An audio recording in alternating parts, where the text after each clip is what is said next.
Namaste. Namaste, everyone. I got my blue blockers on. Yogi Chris PhD, aka Pimpin' Yogi. And this is going on my yoga YouTube channel. Also, I probably will post it as an episode of Enlightened Masculinity. So we got a lot going on. I got so much going on, and everybody should have so much going on. I think that every guy should do business with me, every girl should be in a relationship with me, and that follows me anyway. Not everybody in the world. There's a lot of sheep in the world, a lot of sheeple, and we're not that. This is tribalism with IMC Nation, and this video in particular is a collaboration of my Ninth Limb yoga brand, my personal yoga brand that I created off of the inspiration of Doug Swenson, my certifying yoga teacher. My first yoga teacher was Bryce. Fuck him. The guy that certified me, Doug Swenson, super cool old dude. And then I've gotten a lot of training since then. And then lately, for the last 2 years, because of COVID and that shit, yoga business changed, and I didn't want to go with it. Everybody's super liberal in the yoga space and very sensitive and blah, blah, blah. And I was always a practitioner. The reason I was a great teacher was there's a few reasons. Because of, I don't know that I have so much confidence in life, but there's a few things I do have confidence in. And that's one of those is definitely being in front of people. I don't know why. I just like shine when I'm in front of people. A lot of times I have frozen. Like there was a party we did here that we give speech. That's part of like my training. And I really froze. And it had, there was a lot of variables in that. I was emotional about something unrelated. And also I got a little too high. We smoked this really fat blunt. I wasn't used to smoking blunts, and it was whatever. So also teaching something physical or instructing in something a physical action. I had just, I guess, growing up or whatever. So, teaching yoga has those variables in it too. But I think I was so good. Because why I thought I had confidence in teaching was because of practicing alone, practicing on my own, but being so much, because why? Maybe I was a wrestler and there was a lot of individual training that was in pursuit of this goal or dream. Think Rocky, how Rocky's like running all the time and shadow boxing, whatever. It's very similar kind of training mentality as wrestling, because it's always a one-on-one wrestling match. And so there's a lot of training on your own. And even though yoga is nothing like competition like that, I pretty quickly transitioned from my wrestling when I was done with college wrestling, took a couple of years off, and of like all exercise and whatever. And then I got into yoga, and a lot of that competitive spirit was still in me. A lot of that goes off. A lot of that, there was a lot of like visions in my mind, or things that would be re-stimulated as I exerted myself through the yoga stretches and breathing and poses and whatever, and even handstands or whatever, that the energy of competition was still there. I was training to be a champion, even though I was doing yoga. And that can also result in like injuries. Now I still think I have that competitive spirit when I practice yoga, but it's like, I'm almost competing to be the healthiest. I'm like competing to like have the most sustainable practice. Like I don't lose. And a lot of people, they lose if they come to yoga with competitiveness, they lose that quality that would give them an edge in life, of an edge of success, to be so persistent, so enamored with the subject, so obsessed with it. They lose that obsession because they think they should, because that's the advice going around in the spiritual community. And I disagree. So I think what made me a great yoga teacher, and I think it was, I don't think I was the best. I think that my technique was pretty good, like B plus, A minus. Now I have high standards, B plus. And my delivery, I think, in the world of teachers, not just yoga teachers, but the world of teachers, I think my delivery was also B plus. I think in the world of yoga teachers, my delivery was like A. The only reason I wouldn't say A plus is because I did put my foot in my mouth sometimes. I would overtalk something. I would, maybe say something uncalibrated that almost like as the words were exiting my mouth, I knew I was pushing someone's button. And it's like, have a little bit more maturity when you're in a professional position. Like if you know it's going to push someone's button that paid you, just, can you say it another way? So there was some immaturity maybe. I mean, I was like 30 to 33. That's when I was primary, or 28 to 33. 30 to 33, I was touring the country. So I was a national like thing. Excuse me. So the personal practice, which is what I'll be teaching for Frank White, the sorcery group, everybody's invited. It's called Yoga for Sorcery, but he invited me to teach it to his people. And I asked him, can we just open it up to all people? Because I don't teach that often anymore. That stuff I teach, like I show up for podcasts, so my voice I can deliver and whatever, but there's a language to yoga and instructing the body. And I don't study that so much. I talk with myself. I think that yoga as a practice is excellent at revealing one's self-talk to themselves. So you hear how you talk to yourself, because you quiet your mind, you release a lot of tension, and the inner voice just becomes louder. Now, if you're playing really loud music, you won't hear it as much, but you still eventually will catch it as you get familiar. What it is the newness of the song will grab your attention. So if you're familiar, or if you're letting go of the music, but even still, there's depths to the mind. Like it's definitely a distraction, but do what you need to make yourself practice, whatever you need to motivate yourself to practice. It's not that sometimes I tested myself with music just because I felt like I was attached to no music, to the point where if somebody was making noise or if there was noise around me, I wouldn't practice just because of that noise. That's not acceptable either. You got to practice.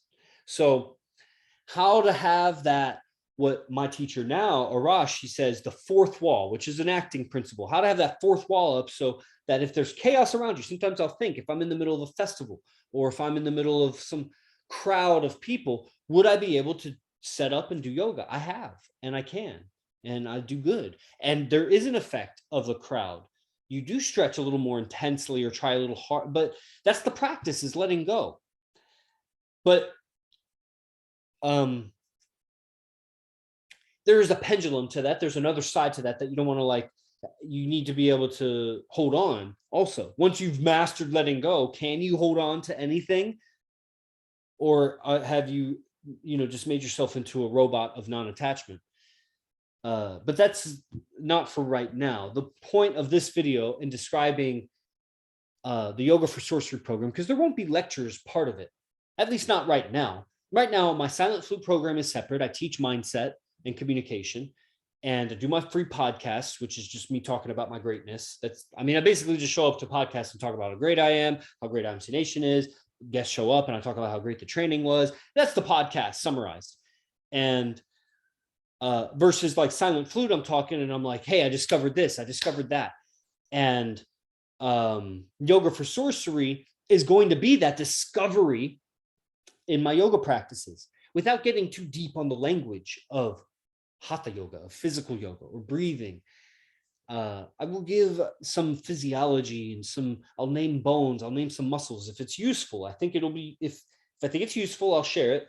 And what it's useful to learn, I could do a whole thing on the jargon of yoga and the language of anatomy and kinesiology and whatever, because you can transfer a lot of ideas when you have this jargon, this very specific language for body movement and body and whatever. But how deep does a person want to go? I didn't need a lot of that language to get really good at yoga, which is what? Get really good at connecting my breath with body movement, get really good at contracting and releasing muscles. You should be able to contract them too, right? Get really good at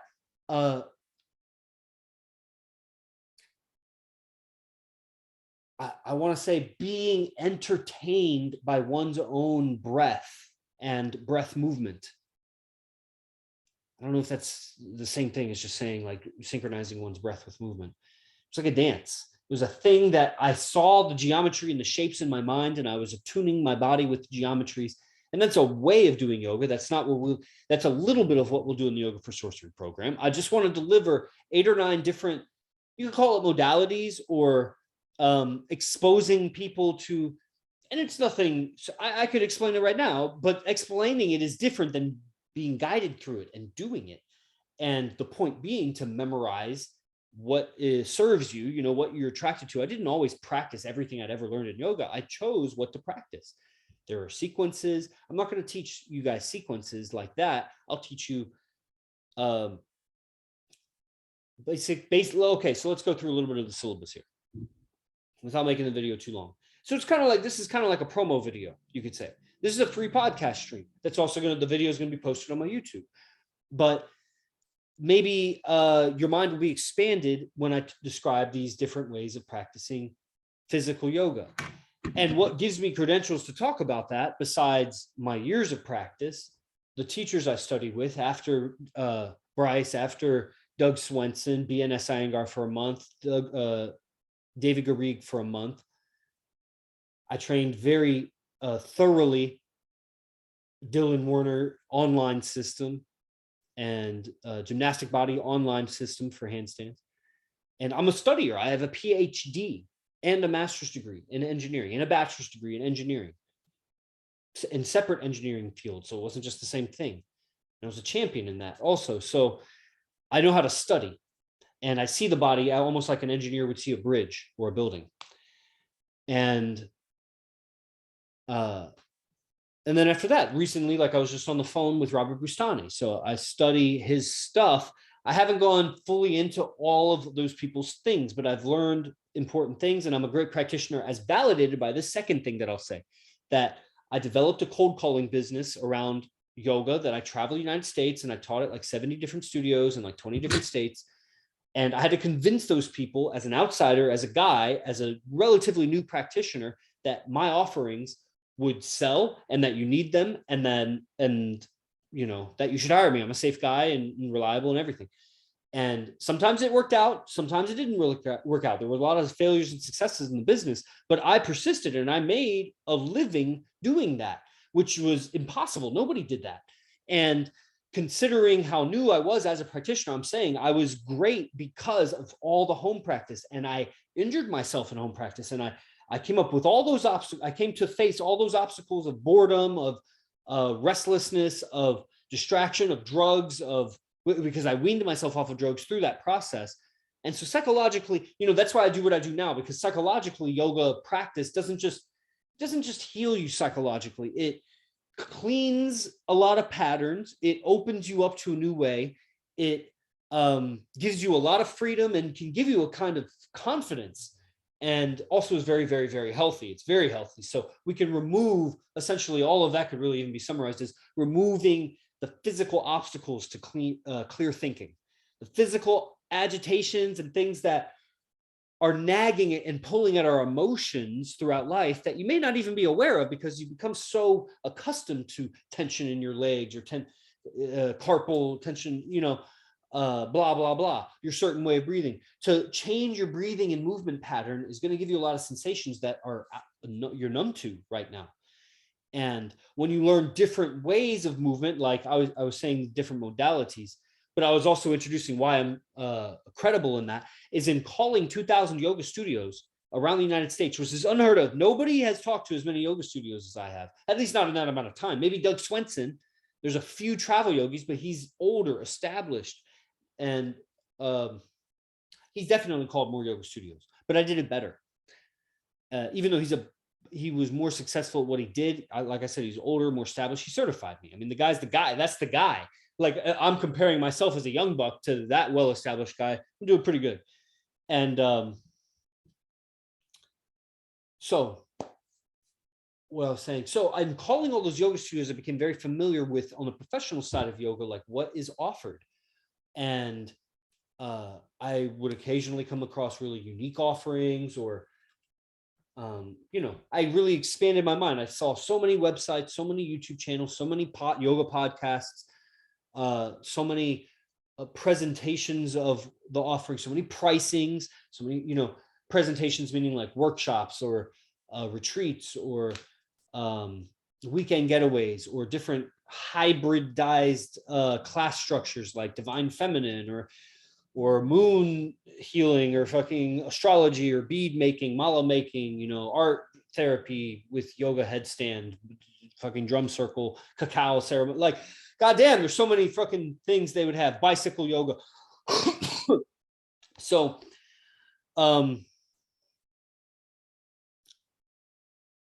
that's why I can say, here are some of the yoga practices. Now, I'm not teaching like prenatal or postnatal yoga. That's a thing for that. That's not one of the modalities.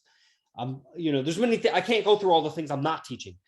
But I'll teach you what I use to more or less degree daily. And I'll split it apart in 8 or 9 classes. And I'll go thoroughly through it so that you really get it.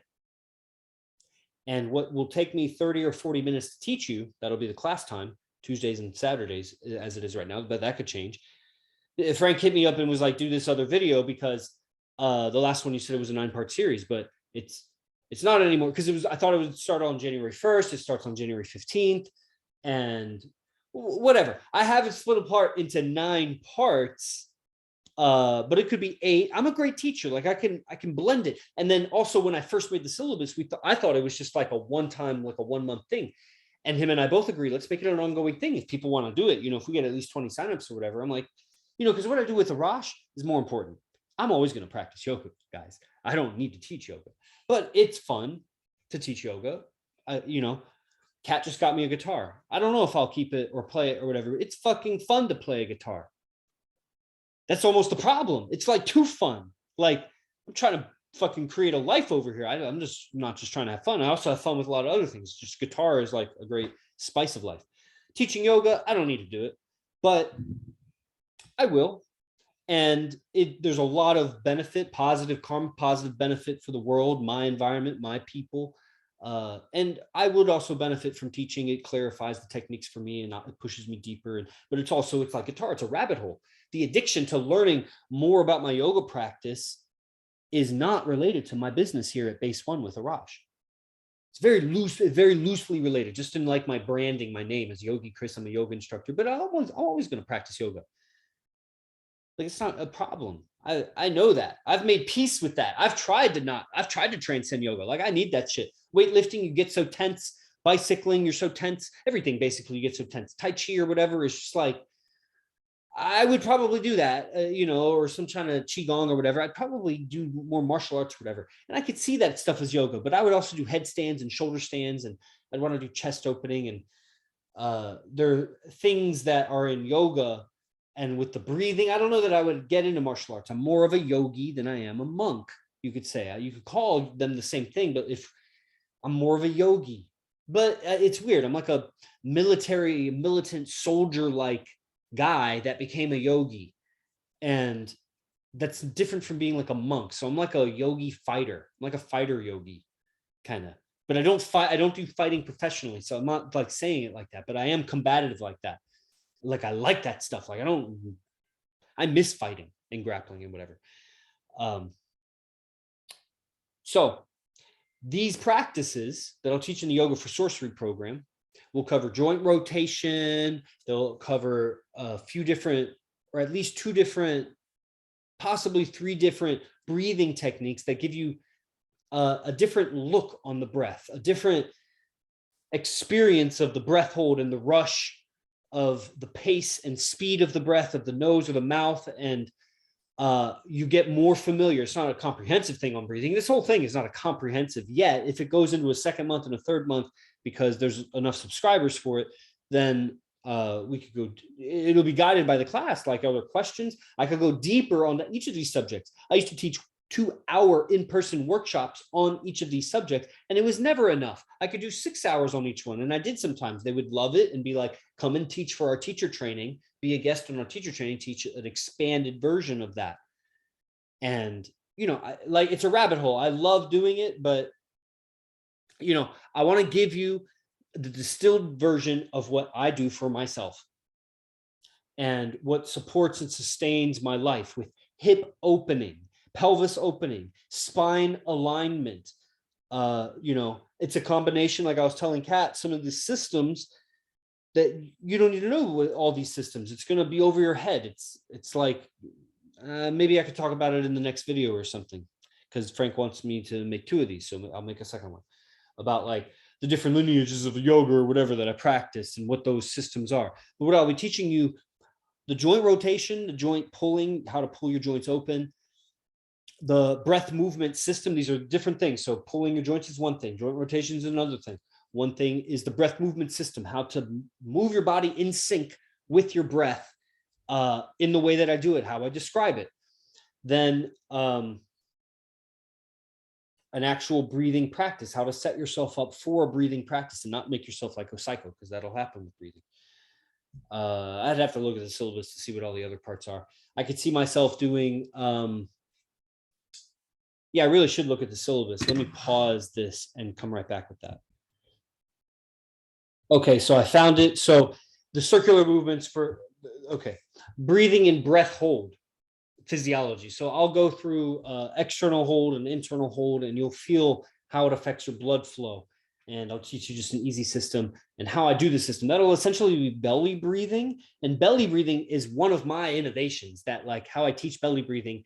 When I was reflecting on all the things that I used to offer around the nation, I was really great at several things, but almost all of those things were not my own. I didn't create them. I just mastered someone else's thing and I made it my own, but the skeleton of what I would teach is someone else's system. The belly breathing, I fucking did a majority of what I would teach. Like that's my shit. So that class will be great.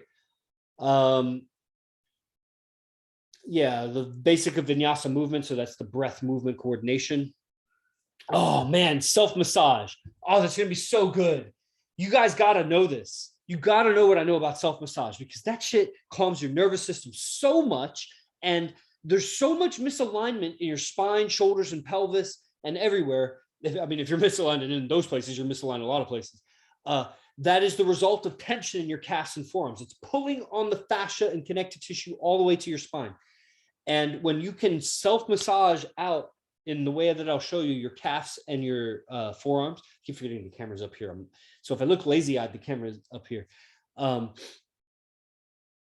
going to relax your whole system, and you're going to feel things click back into place just because you're relaxing the forearms and calves. So that's going to be a really great class. Beginning stretching your nerves and hand mudras. So hand mudras are really, I use my hands so much. It's not something I teach hardly ever. I have taught a few hand mudra seminars. I have 2 hand mudra products. So that's on ninthlimb.com. But the way I use my hands is not so much for the energetics, although I have noticed that there's a lot of energetics going on with the hands. What I'm doing is I'm symmetrizing my wrists, the carpals, and I've noticed the effect in the hands up through the elbows, arms, into the heart and the neck. And so there's a lot of releasing that can happen, a lot of opening that can happen in the upper spine, shoulders. I mean, it's amazing. Hand mudras is definitely something that I use every day when I meditate. And I'm not doing chants. Sometimes I'll visualize like what the shape of it is, but it's a fun thing I hold on to because it's not related to the meditation exactly. So I'll teach you the way that I do it. And now that I think about it, that's a really great thing, because Robert Bustani hit me up about doing energy healing. I could do something, I think, with hand mudras and belly breathing. Oh man, that would be I don't know how long I have to teach for that summit. So going back to the syllabus, floor work and feeling your imagination. So that'll be really great psychologically. There's a lot of floor work, laying on the floor and rolling around, that will tap into your more childlike psychology. So we can do more healing and integration, rolling around in the room and using our imagination. That's integral. This is my practice, just so you know. So this is very intimate. I hope you guys sign up for it. It's only $97. The early sign up, if this is going on my YouTube and it gets posted before the 15th, and you're lucky enough to see it, the early sign up is $77, but the subscription on the 15th when the link is released, because I don't know how to delay the start of a subscription. It takes some like coding to do that. So if anybody out there knows how to do that, hit me up. But it's $97 once it gets going. So hand mudras. Oh man, God, this is such a good syllabus. Man, I'm glad I thought this out before, Frank. That was such a good, he knows how to plan. So he asks me things and I'm like, man, so I got to plan this. So Shavasana. We're going to have a whole fucking class on Shavasana. And to get a great Shavasana, we have to exercise. So I'm going to I'm going to have you do some like push-ups or something, but it's going to be yoga push-ups. It's like you've never done before. It's going to be so good. It's going to be like 2 or 3 push-ups from your knees or whatever, and you're going to feel like your heart is exploding in your chest. And then I'm going to have you do Shavasana. That's going to give you so much relaxation. It's going to change your perspective on relaxation. So without keeping this video too long, you know, heart opening and your pelvic floor. So that'll just be interesting, like using a block basically. So hopefully you'll be able to get a yoga block. And if not, I'll still be able to help you open your heart, open your pelvic floor. It's just like a seated practice. It's like very minimal. Like if you're driving and you're done driving, and you sit down, like it's a very minimal practice. That's what class 8 is. And then class 9, integrating your spine with your movement. That'll make more sense. So how is that a different modality? What was I thinking when I said that? Integrate your spine with your movement. I think that's going to be sun salutations. I was already talking about the basics of vinyasa movement, but I don't think that we're going to do sun salutations when I do that. So I'll make sun salutations its own thing, which is, it's interesting. We end with where I began. I began my yoga learning sun salutations and then the whole Ashtanga Vinyasa sequence. And that's built on the sun salutation, which is a very rigorous exercise for anyone to do, even a fit person. That's difficult. Sun salutations are hard. And so we end with that, and we'll end with, you know, the easiest ways to do it. So not every class is for everybody. Not everybody is going to want to do all the techniques, but you'll definitely get 2 or 3 routines that you'll love, and you'll want to do those more. And honestly, if you just picked up one of those 9 classes, and because what I mean by pick up is you like it and you do it regularly, almost every day, you'll look forward to it because you'll like it. It'll feel good. You'll understand how to do it. It'll make sense to you. You'll naturally want to do it. If you just get one of those routines, or even part of it, goddamn, one of those techniques, I swear to God, if you just get one of the techniques and you really like it and you do it, it's worth the month subscription. For sure. $97, it's worth it. You get one technique, forearm self-massage. You get forearm self-massage and you get that, that's worth the technique. Or how to hold your, like every technique I described, if you get one of them, it's worth it, because to get it, like to psychologically get it, to emotionally get it where you want to do it, means what? It means that you are feeling some tremendous benefit from it, to the point that you are internally memorizing how to do what you're doing, so that the first time you do it, you're like, I'm going to do that again. And you do it on your own, and you have this affinity towards it, and no one has to tell you to do it. You just do it. Why you just do it is because you love it. You enjoy the movement. It's so freeing and it feels so good. It's so healthy. And you'll probably get many more than one of those in the whole month. You'll get a bunch of those. I'm not going to throw it at you too fast. We're going to go slow so that it takes longer to teach it. And then you memorize, you do it. And then you can ask me questions or whatever. Which we'll have a whole Telegram group for it. It'll be easy. So sign up and just sign up. I don't know if you watch this whole fucking video and you don't sign up, I don't know. You really don't have the money? Come on. $97, invest in yourself. It's a lifetime of practice. You will get techniques that will last you a lifetime. And I mean, that's a gift that just keeps giving. So I'll see you on the Yoga for Sorcery program and in any other videos I do for this. Namaste.